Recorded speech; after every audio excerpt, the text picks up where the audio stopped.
Hi, everybody. Erica here from In the Company of Cards. If you're new here, welcome. If you've been here before, welcome back. If you've left and come back, welcome back. Uh, I have my co-host for the hour with me again, Dr. Lena Rodriguez from Tarot Down Under, and we have contracted to come together once a month to talk about whatever it is we decide you might like to hear us talk about. And so here we are today. Now, this is your Thursday, Lena. That's right. And it's Yeah. my Wednesday, but people will see this on Thursday. So happy Thursday, all. Yes. You've got a So head how have you start on Thursday now. been? How have you been, Lena?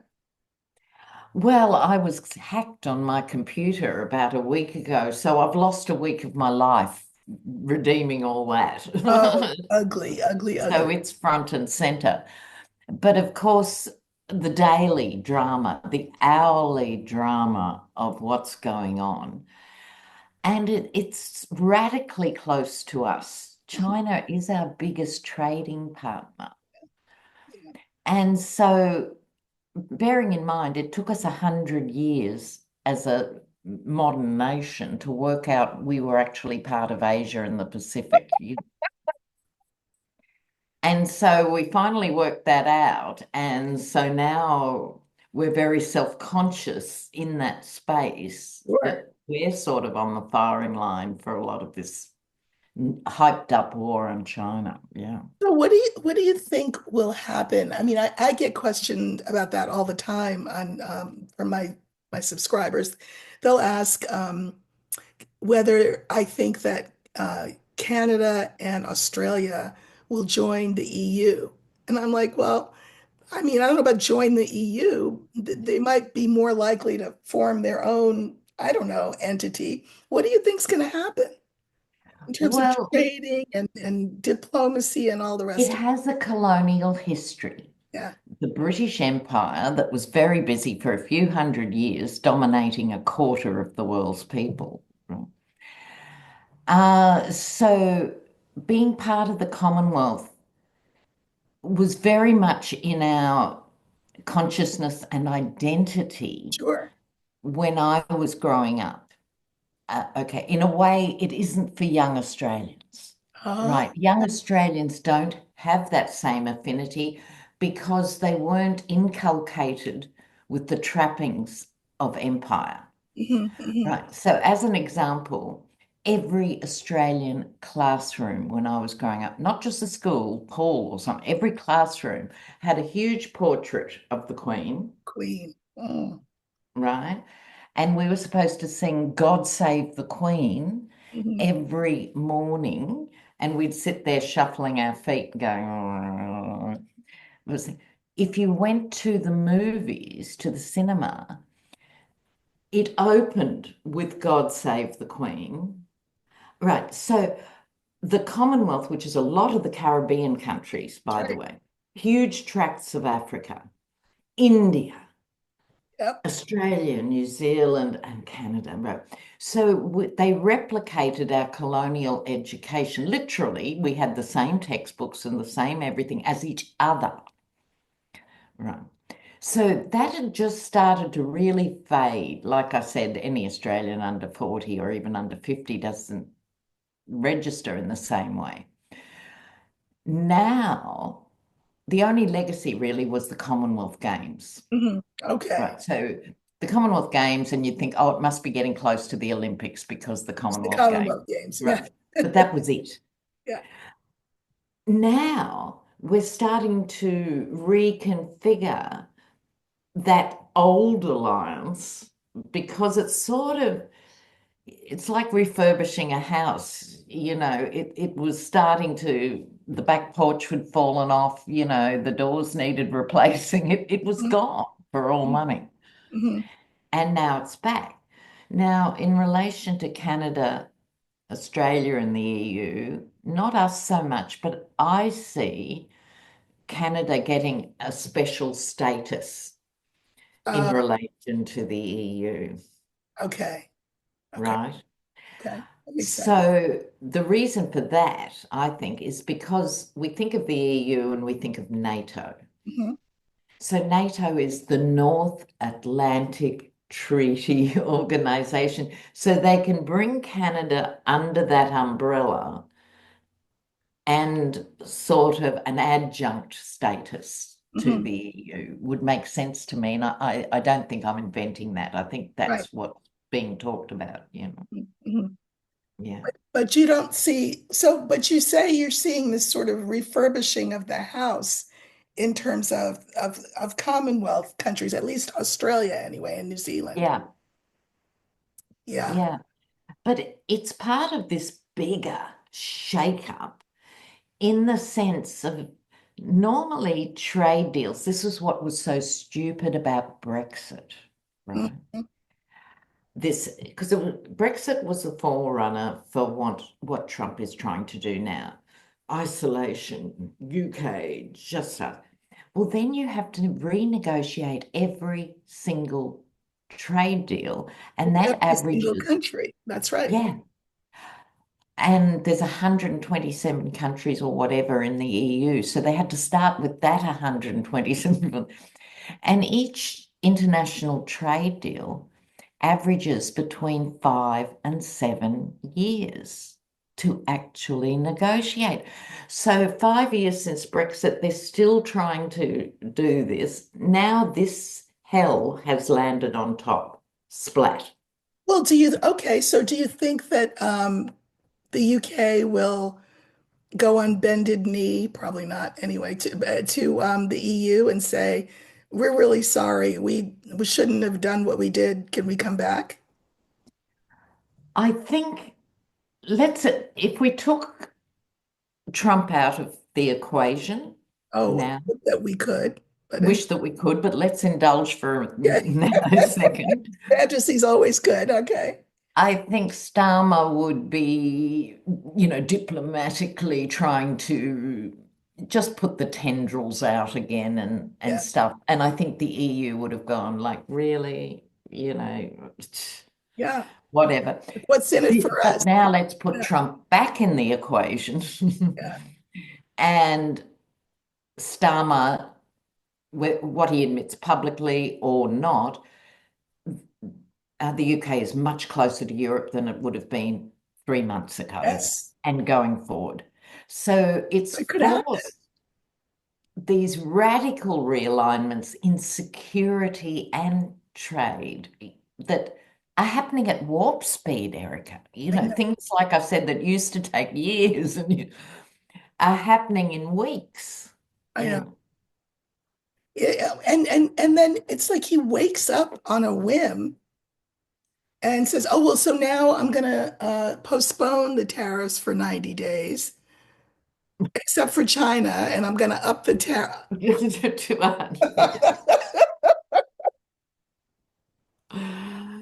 I'm laughing, I but that's know. because they say laughter is the closest thing to tears. So that's all the only reason I'm And laughing. it totally is. And it's sort of a nervous release. We have to look at the absurdity of it as well to cope, to just get out of bed the next day. We do. And so with this, what he's not getting, because he doesn't get anything, is Right. instability is what freaks out the market. So to freeze it for 30 days is not a recipe for 90, saving what's going. 90 days. It's freezing Oh, it. sorry, 90 Right, but days. that now everything is in flux. Nobody knows what's going to happen. Yeah. Exactly. And I predict, look, parts of the market, because they're desperate to get the casino back up and running, Mhm. will interpret that as a mini win and it'll probably, do this and do that. But it's not going to redeem the crisis No, in any way. no. Well, astrologers say this is Pluto in Aquarius, and he's the great destroyer. And uh, what's interesting is he's making everybody mad at him. That's not a bad thing. I mean, Exactly. everybody. Exactly. I think That he is has the actually best the skill. salvation That's in right. the end. That's the salvation. When the Bastille and Versailles gets stormed, you're Yeah. going to be surprised at who's standing next to you with their stave. It may not just be the sans-culotte, down the street. It could be the banker that lost all his money thanks to all of this. You know, Yes, yes. And I think look, countdown to the days, even the most rusted on MAGA are going to have to accommodate this madness in their lives. right. And it's going to be really hard to defend that position. Then they have to fall back on God, right? They've got no other options. Well, okay, that's another thing that's very interesting, and I'm curious what you think. So, one of the things that has happened here, as you know, is that he has attacked, and I'm saying he because I don't like saying his name, I don't Yeah, like saying his number. We all know who we're talking about when we say he. yeah, Okay. So, he has attacked law firms and also universities, and saying that he's going to withhold or withdraw funding from them. Columbia, UPenn, Harvard, all these schools, everywhere, every. everywhere. And so what I thought was really discouraging was uh, some of these law firms and Columbia immediately just saying, "Take me, I'm yours." It's shocking. But here's something very smart that they did, not Columbia, his side. Instead of saying, "I'm going to do X to the Ivy League schools," he picks them off one by one by one Mhm, by one, and they're all watching to see how the others react. But mhm, that's all one piece of it. The other piece of it is the rationale for why he says he's doing this. He's doing this because in response to the anti-Semitism at these schools. mhm, You may not know this, but Columbia, that's the last thing that you would ever have called Columbia was anti-Semitic. Let me mhm. just Yeah. say. As somebody who grew up in the 60s and remembers the 70s in New York, Columbia was the school you went to. If you were Jewish and you wanted to feel comfortable at an Ivy League, you would go to Columbia. So I'm just going to put that out there because that's the Yeah. truth. It's not about his championing of Jews. In fact, he has no plan. I don't think he has any part of this. This is Project 2025, speaking of Exactly. nationalists. Right. So, what they want to do is say, we are championing the Jews and we're against anti Semitism. So, we're going to penalize these schools under cover of, Mm, defending them against anti Semitism. This creates this does two things for them at once. It divests these schools of power and influence and money, which is what they want to do mm, because they're the elites and they don't want. The other thing that it does is ultimately who will be blamed for this? The same group that's eternally blamed throughout history for a lot of things, the Jews.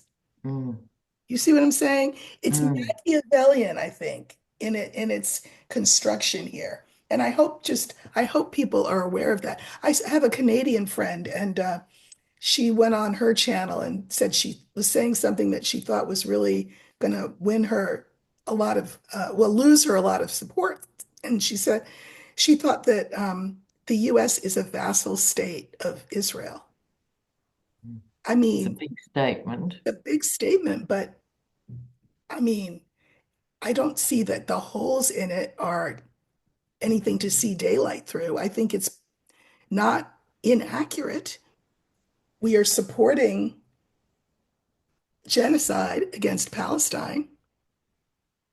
So I think it's very interesting.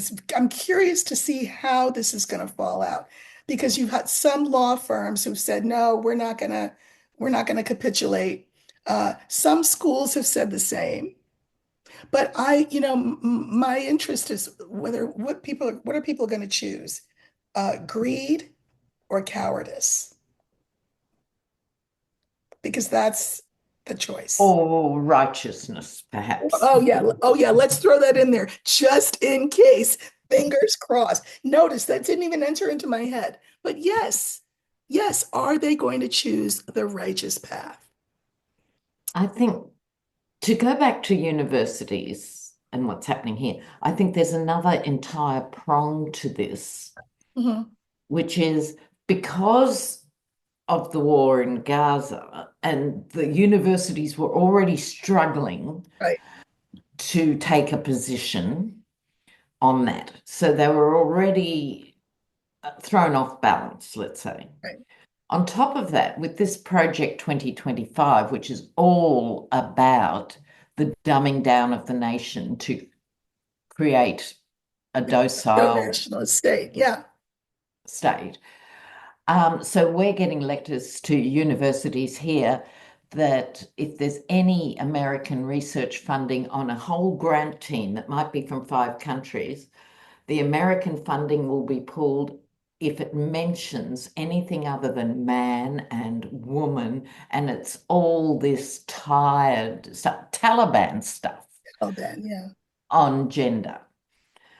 So we've got everyone's prejudices and so conflating into this space of higher learning when our priority should be just keeping bastions of learning, whether that's an Ivy League university or it's a humble community college in Oklahoma that does night school for workers. I put them on an equal footing because each help educate people to see the world in a more critical way. It's all about critical thinking, and they are all about demolishing critical thinking. That's right. So it's a very sinister plot, you Good know. adjective. Good adjective. Absolutely. It seems to me sinister.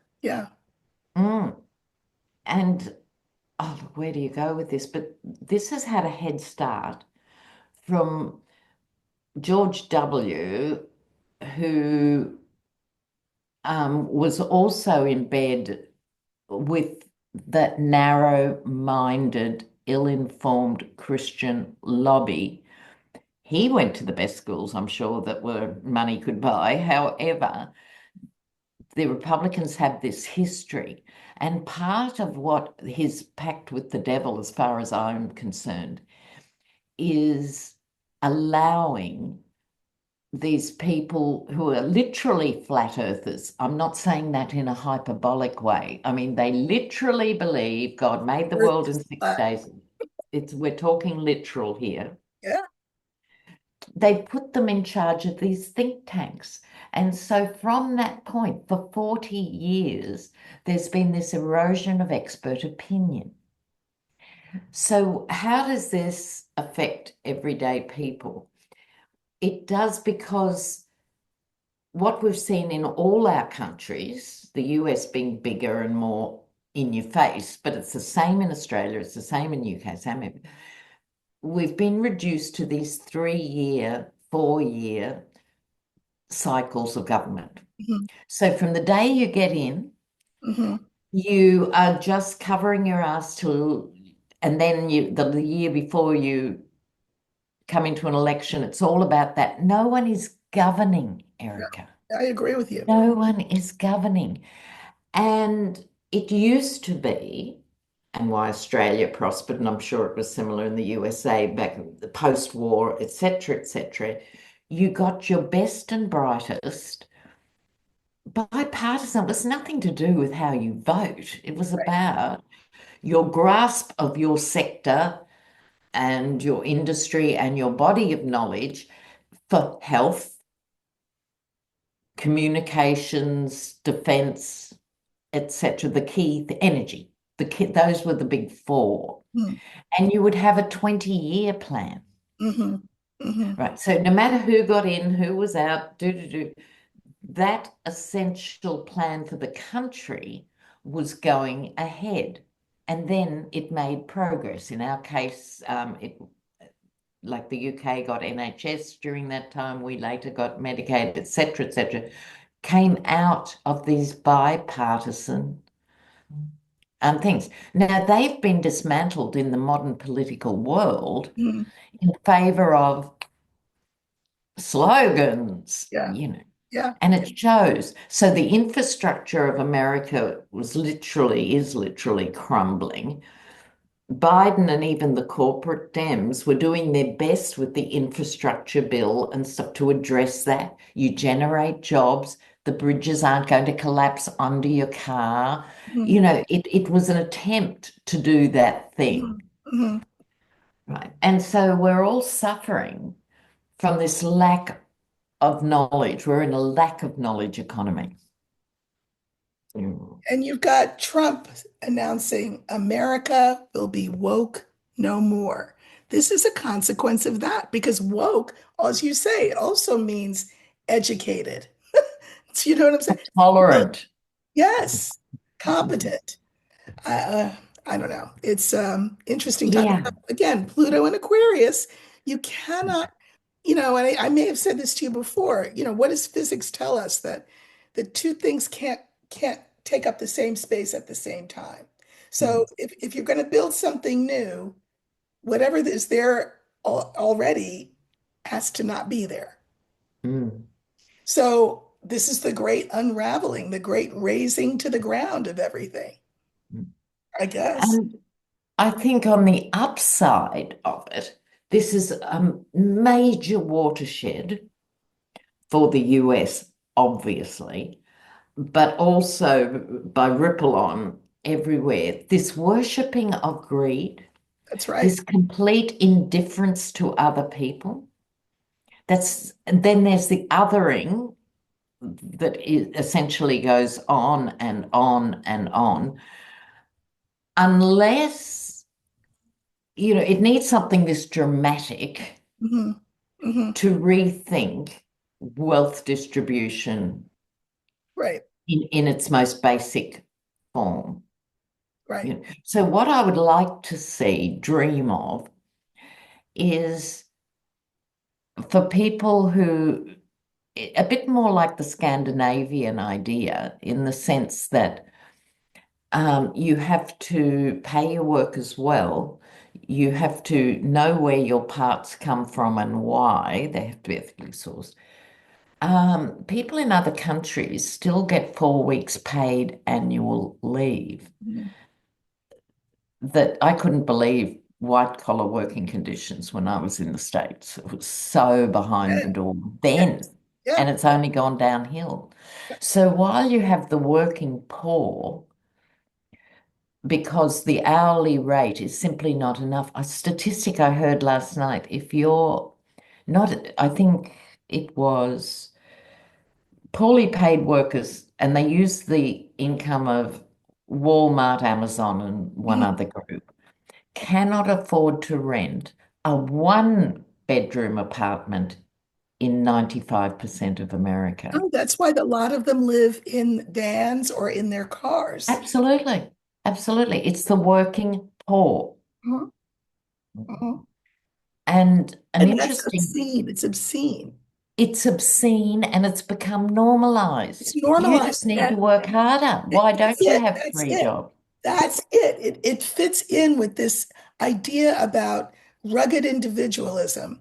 Pull yourself up by your bootstraps. I did it. Look at me. You can do it too. When Yeah. meanwhile, the whole premise is based on a faulty, it's a faulty premise. It's Mm. on purpose, but because it's a point of pride to think of yourself as this rugged individualist, this who doesn't need help from anyone and can just make it. Yeah. I saw an interesting snippet. It was a comment in another video last night and something. And it was from a European viewer. Mhm. And she said, I'm careful here not to say all Americans, but certainly the American wealthy class Right. looks down on low paid workers. Yes. And in Europe, Europeans look down on companies that pay bad wages. See, and S- but again, if we were not, Addressing it systematically. that's right. But if we were not so brainwashed and asleep, Yeah. buying the program that, well, yeah, if you just worked a little harder, we would look to that model and we would say, oh, Eureka. But we Yeah. think because we are not only rugged individualists, we are exceptionalist, supposedly. Yes. Yes. Yes. Europe and Scandinavia and any other country, nobody has anything to teach us. Nobody has anything to show us. Mm. It's criminal. Look at the way, for example, Finland does education and the way they do Yes. Yes. right? It's humane. It is humane to both the children and And the let's adults. just go on a tangent about prisons for a minute, Yeah, shall we? yeah, that's a whole thing. So wait, okay. So the Venezuelans are in the El Salvador. Mm. Okay. I will say that, you know, you can be really smart and really evil at the same time. Like smarts and goodness doesn't go together. So No, that's right. his lawyers are very smart. They're saying their argument to the court is, uh, let's say we have an American citizen and I don't know, they're anti him and they get I don't know, they get arrested for being at a protest. There is nothing to say that he cannot rendition them, however you want to say it, Yeah, hideous. or in prison for Yeah. a price, and then they Mm. get swallowed up. Now, of course, what any red-blooded American would want to say is, wait a minute. First of all, they didn't commit a crime. They didn't have their day in court. They didn't appear before a judge. They were just disappeared, and they're an American citizen, disappeared and put in this foreign country. The response from the government would be, well, you know what? The ruling that they should appear before a judge, by the time that ruling came down, the plane was already in the air. And now it's not over American airspace. So we have no jurisdiction. Oh, and then when it lands in that foreign country, and that foreign president of that foreign country has been paid X amount of money to take that prisoner and put them in that foreign jail. There's nothing we can do. Take it up with the president of that country. That's their response. Yeah. Problem is, as absurd as that sounds, in the law, there's actually no recourse. There's no recourse. Eh, It's absolutely shocking. Shocking. And the judge who was handling that case was doing a really good job until he got sabotaged by the Supreme Court. That's right. Okay, so I think his name's Boasberg.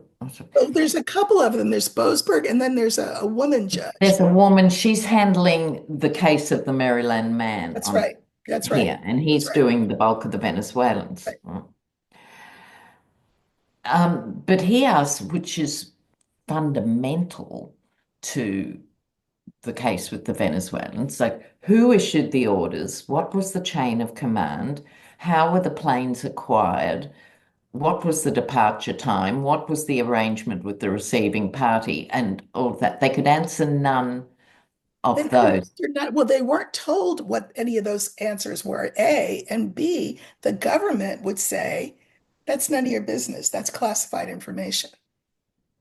The problem is for them, I mean, this is what people don't realize.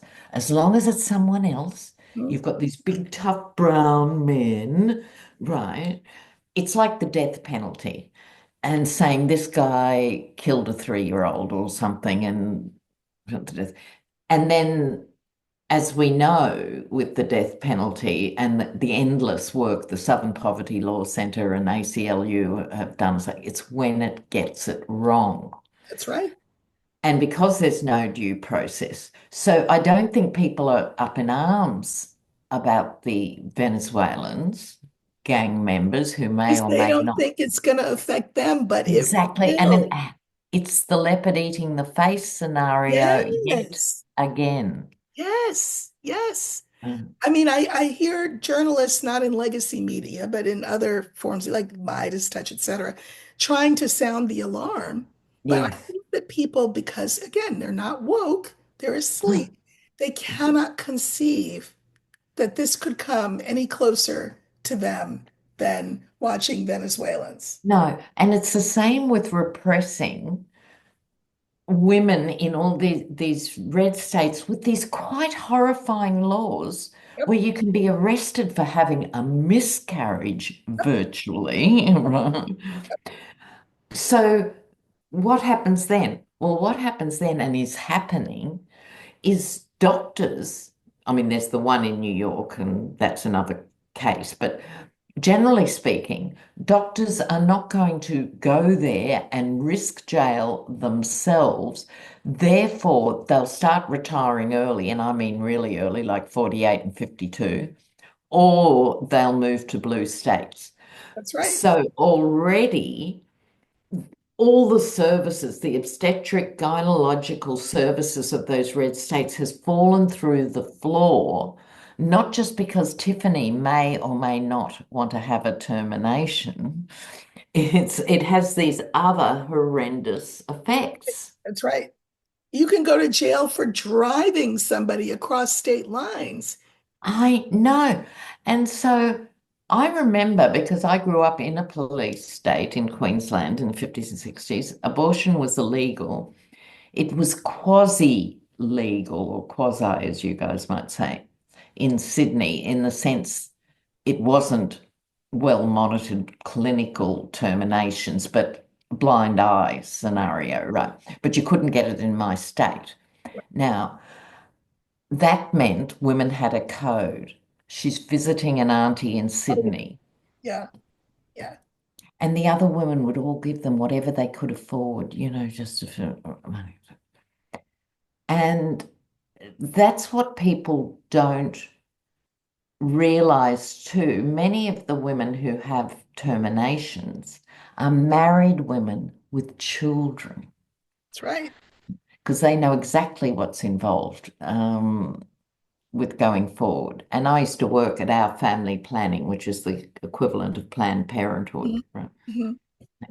And it was endlessly fascinating to me because we would have, at that stage, actually, the majority were married women. And there's a whole lot of reasons. Now I think it's just a third or something, but it's a significant proportion.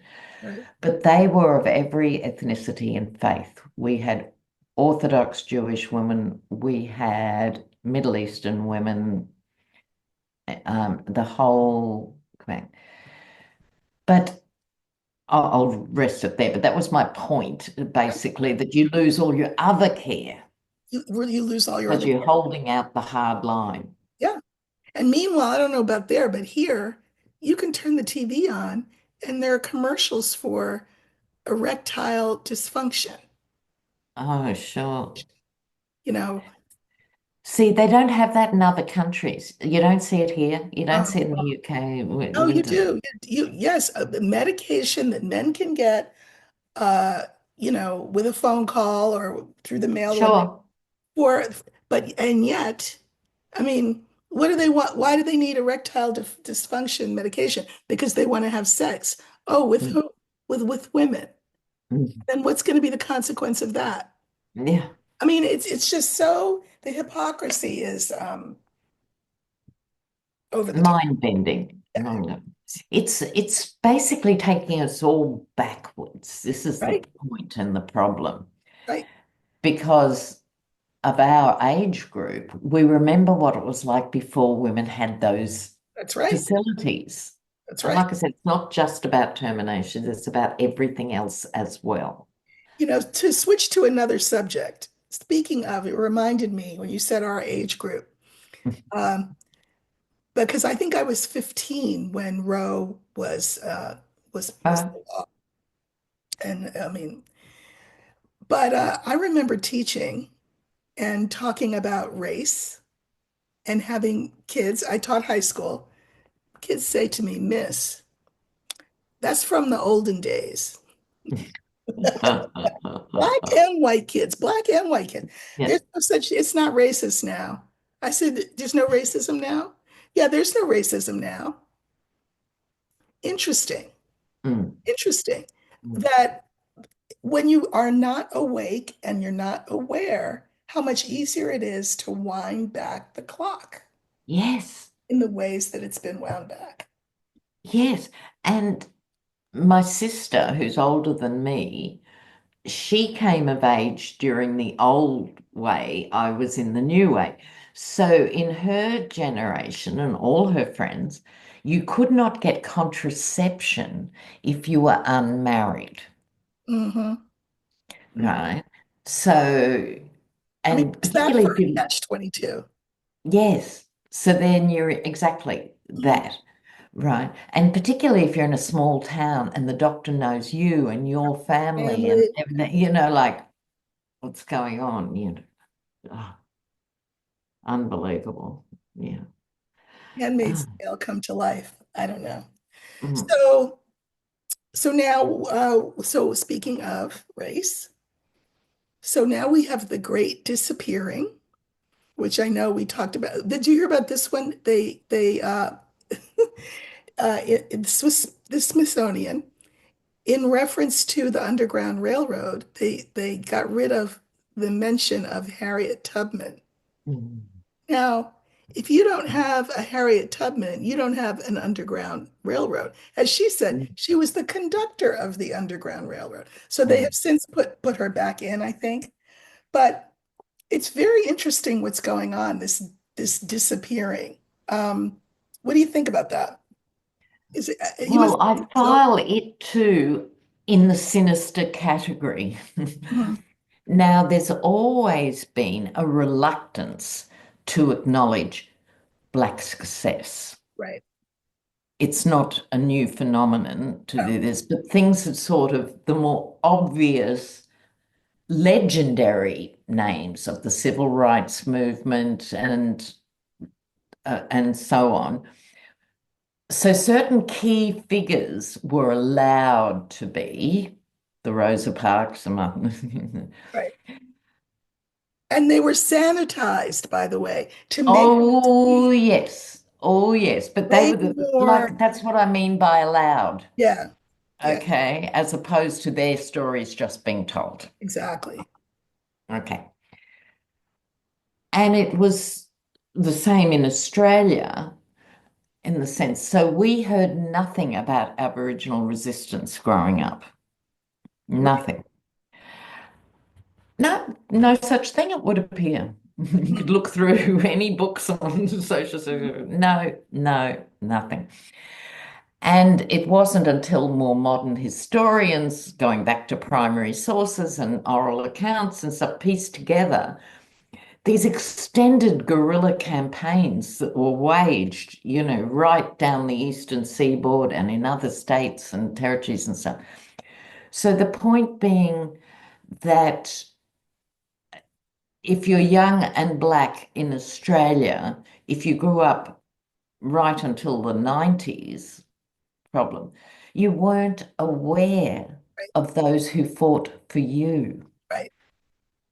right? I Which doesn't remember, help no, it anybody. doesn't help. I remember when I was a teacher and we didn't have any Black history, anything. So I went to the head of the social studies department. I was an English teacher, but I went and I said, why don't you have this? And you know what he said? He said, Erica, listen, there's only so much time and space in the It's curriculum. always the arc. Yes. I said, so I guess just as a default, right? You're going to keep teaching what you're teaching and nobody gets to learn about their own history, or the white kids don't get to learn about the contributions of Black people and Hispanic people in this country. And he looked at me and he said, well, yeah, the canon is the canon. It's like with Mm, literature, the canon is the canon. mm. And the canon is established by a particular scholarly group of whatever generation and doesn't get questioned. No, because So it's it yeah, just rolls over. right, And it's doing a disservice, I would argue, to white right, students of each generation absolutely. who are given this artificial sense of accomplishment and having done it all, and the lack of visibility of others. So lack of visibility. So this is a funny thing. So I don't know if you've kept up with my work, but I mentioned race in my couple of my last videos and visibility. So people know me as friendly. They think I'm smart. They know I know the cards. They call me compassionate, etc. But then I bring up race, and so what do people say? And this is not a lot of people, but it was enough. Uh, this is you should tell people that this is a Black channel. I thought it was for everyone. And I think this speaks to what you're talking about. When you're brought up in a certain way and you're educated a certain way and you're exposed only to certain things, you see yourself as the default position. Mm. You are the standard. And so to bring up even race, somebody said a Black channel. Well, you know, I'm Black and this is my channel. So I guess it's a Black channel. Is that a problem? Yeah. You know, I mean, I wish this were a subject that Americans were more willing and comfortable to talk about. They'll say, white Americans will say, women especially, well, I'm afraid to say the wrong thing. And my question is, what are you afraid exactly of? Like, if you let's say you say the wrong thing, okay, what will happen? Mm. What would be the result of that? Well, there's Mm. never really an answer. I think I don't know what they're afraid of. I think it's important. I've had this position for many years because I've always been immersed in different non-Anglo communities. So as I got older, people would say to me, as a white person, what can I do? What can... And my answer usually is along the lines, talk to your own. Stop wearing out Aboriginal people. Stop wearing out Maoris and Islanders having to explain to you. Read up. You go and seek out the knowledge and talk to your own sisters-in-laws and uncles and brother-in-laws and try and have those conversations people do not want to have because it is hard work. I So think go and that do the hard work. And I think you're rewarded in that sense of because good people, for whatever reason, want to do something, mm, right, absolutely. right? So But that's I think something you that can do. you saying that, and me saying that Different. get two different responses. Oh, absolutely. Yeah. So I'm sharing my side from the other side. Mhm, Whereas what we're seeing generally now, um, in the African American community, and probably women more than men, listen, mhm, are just going, you know what? It's time for someone else to take up those cudgels and do the running, mhm, mhm. you know? Yeah. Well, I mean, I will say I have a wonderful audience. Love you guys. I really do have a wonderful audience, and I think a lot of them are of a certain age. And I think I'll just even these conversations are to them novel, interesting, refreshing, and and maybe a little scary. Scary's okay. Scary is And it's okay. never too late. It's never too late to learn, Mhm, just generally in life. mhm, And it's not ever too late to stand up for the right thing. And we're inundated, so it's hard, but there was a little video that was doing the rounds about 2 weeks ago, and a lot of podcasters put the segment on their channels, right? And it was an older guy, I'd say, he would have to be 70, mhm. give or take a few years, and he was going to an anti-trans rally, right? That was where he drove to, and Okay, that's what he was attending. okay, He's a good Christian. right. And there were good trans people on the panel, and he listened Mhm, to what they had to say. And he came away. tears. I love seeing these things happen. It's so rare and it's so precious. And he was saying, I had no idea. I Right. hadn't thought about anything. I hadn't thought for 1 minute. I'm using my language, not Yes, his, yes, yes. I was just in this reactive state. They were these weird people, how dare they go against the word of God?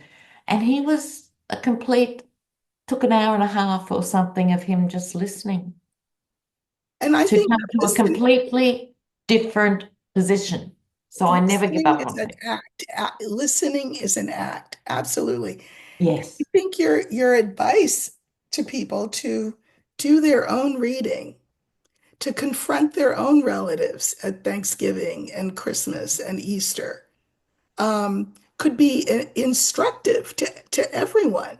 I Yeah. find that when I answer questions or try to answer questions like the ones that I was asked about, why do Black people, that what happens is that the listening can become performative. Mm. In other words, oh, okay. And then it goes in one ear and it pours right out the other, right? But if you're willing to engage in real listening and real dialogue, then, you know, for his pronouncement that America will be woke no more, maybe won't have to come true. Yes.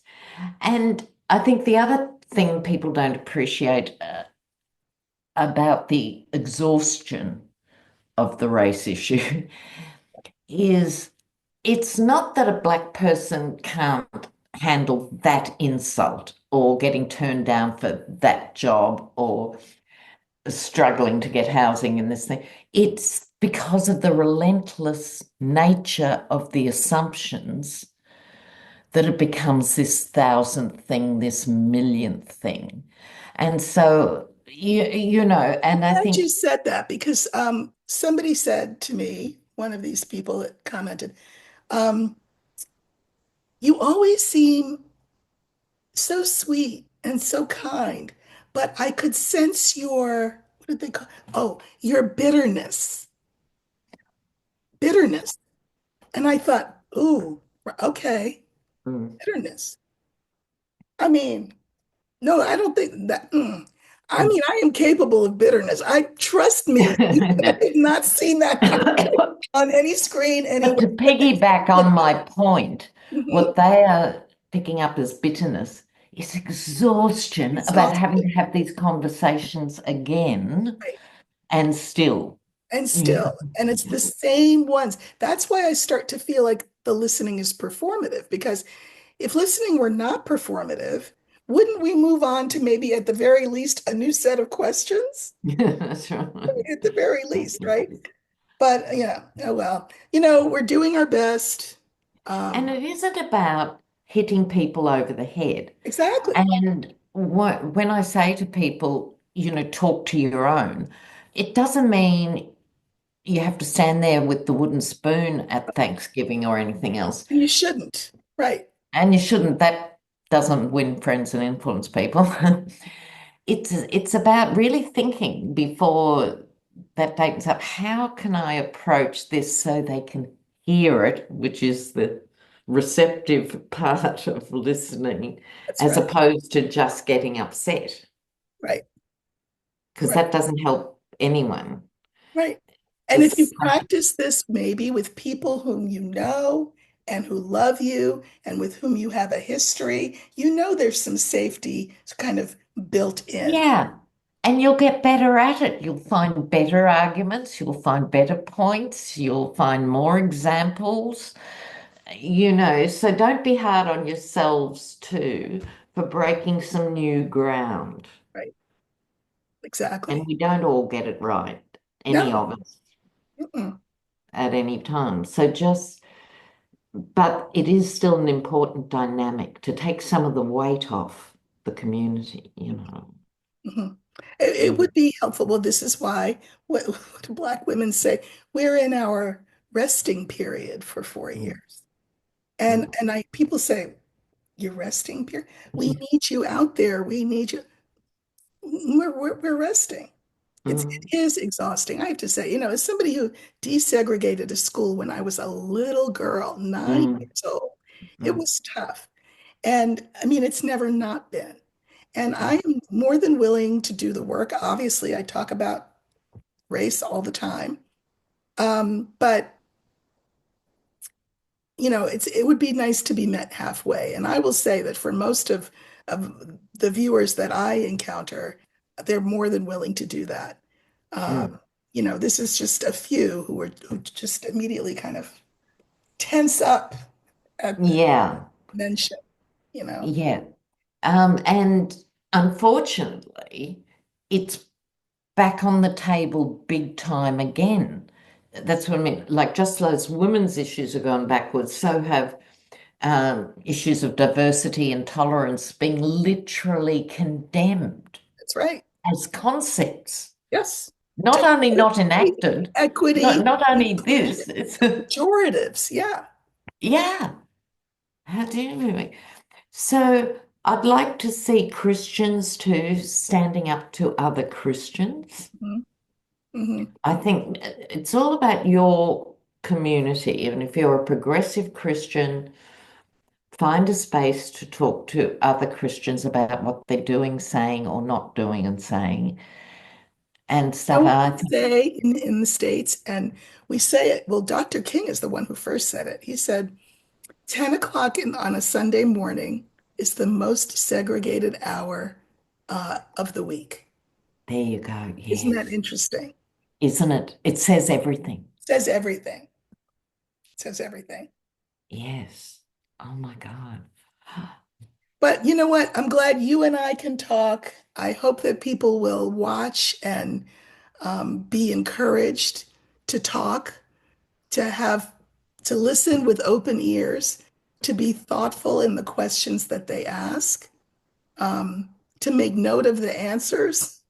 That's Yeah. write them down. That's okay. Because this is our great, in this country, this is our great national wound. Absolutely. You can't just slap a Band-Aid on it. And No, the time for band-aids is over in so many ways. yeah, yeah. So this time of repression and regression and all of that really presents us with an opportunity to Oh, grapple with absolutely. things that we have. Big picture, I am optimistic. I am too. I am too. Very Big optimistic. picture. Mhm. Absolutely. And as I keep saying, we're not promised the win, we're promised the war. Yes. And I'd just like to say too about the boycotts Yes, on Walmart and Target. yes. And so once again, they're being led by the Black community. The numbers, you watch any of those videos. So it's not that people are just curling up on the sidelines, but they're No. not in the front line the same way as it's been forever, decade by decade. It's taking another form now. Well, and it's These, strategic. I mean, it's part of our strategic. staying home is strategic. Yes, we need to rest. Yes, we were Yes. exhausted and horrified by what happened in November because our worst fears were confirmed. So all of that is true. We told you so, is what we Mm. keep saying. But there's another piece to it. The fact that we stay home means that there's less chance of violence against protesters. And it It's makes a absolutely very true. interesting case for people to actually observe and say, wait, why is that? Why was there such a celebratory atmosphere around the country as millions and millions of people teamed into the streets carrying signs and protesting? Why were there so few police? Why were the police listening to the speakers and being enjoying the festive thing? Why was that? It was because of our absence. Our bodies, our very existence is anathema to this government. And so for us to put our bodies there, that's when he will declare martial law. That's when he'll pull out the dogs and the hoses and the batons. And we don't have to go to the 60s to look at that. We can go to the 2000 with the Black Lives Matter protests after George Floyd's death. Those protests, which were peaceful, were met with violence on the part of the police at the behest of the government. So our staying home is a strategic puzzle piece in this movement. It is helpful to the movement. Just because we don't put our bodies in the front of your lines doesn't mean we are not part of this struggle. Yes, exactly. Yeah. Exactly. Oh, So another good conversation. Love being awesome with you. conversation. Thank you, Erica, And very much. everyone, just so you know, they love it when you're here with me. They're all giddy and excited. Oh, Dr. Lena, people are really thrilled, like I am. I was accused of that in the beginning, the first one. They said, "Oh, you were just like you were fangirling," and I'm like, "I know." Oh no, you're great. No. And I'm thrilled that you've agreed to do this with me on a monthly basis. And Yes, as people have questions, if there are questions that you'd like the two of us to talk about, yes, please right. feel free to just, you can put it in the comment section of this video because I read every comment and I will keep a running list, just like I do normally where people write questions and I then address them on YouTube. I'm happy to look at some of those issues with you, Dr. Lena. I think That'd be benefit so for both cool of to us. do. Okay, sounds good. All And right. thanks for watching, everybody. Yes, thank you all for watching. Happy, what day is it? Happy Thursday. And I'll see you all soon. Take care. Yeah.